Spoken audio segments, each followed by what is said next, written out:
Dear students, we are at the last part of our lesson When People Rebel 1857 and After. If we look at this title, we have seen in detail about the rebel of 1857, how people involved in that.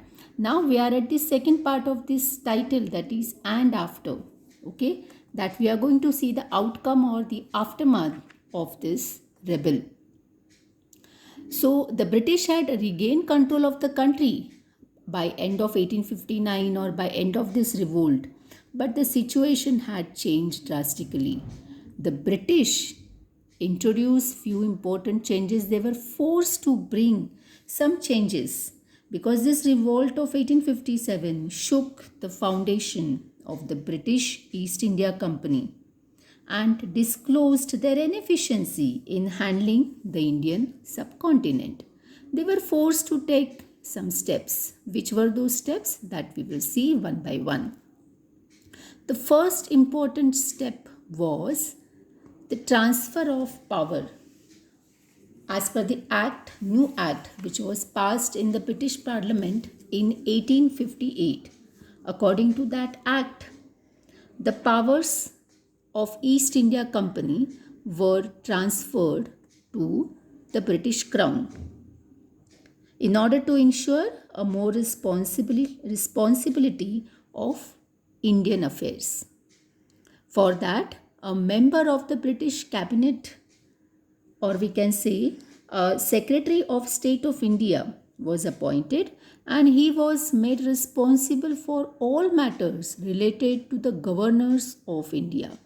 To assist him, India Council, a committee of people, was also appointed. Their role was to advise the Secretary of State for India. Apart from that, the Governor General of India, this title was replaced by the Viceroy, who was now a personal representative of the Crown. So for your information, Lord Canning, who was the last governor or the governor at the time of the revolt of 1857, he got the title of Viceroy after 1857 and he became the first Viceroy after this transfer of power. Now, he was not working for East India Company, but he was directly answerable to the British Crown. So, this way, all steps were taken for direct responsibility for ruling India by British government. Another important step taken by the British government was the ruling chiefs of the country were assured their territory would never be annexed in future. So this was a good decision for them. Similarly, they were allowed to pass on their kingdoms to their heirs, including adopted sons. So this was also a pleasant news for them. However, they were made to acknowledge the British Queen as their supreme chief. Thus, they knew that the Indian rulers were made a subordinate of the British Crown, which was obviously not good. Again, they decided to keep more number of Indian soldiers in the army of British India. Under the British Raj, more and more European soldiers were appointed. Also, it was also decided instead of recruiting soldiers from Awadh, Bihar, Central India or southern part of India, more soldiers would be recruited from among the Gurkhas, Sikhs or Pathans.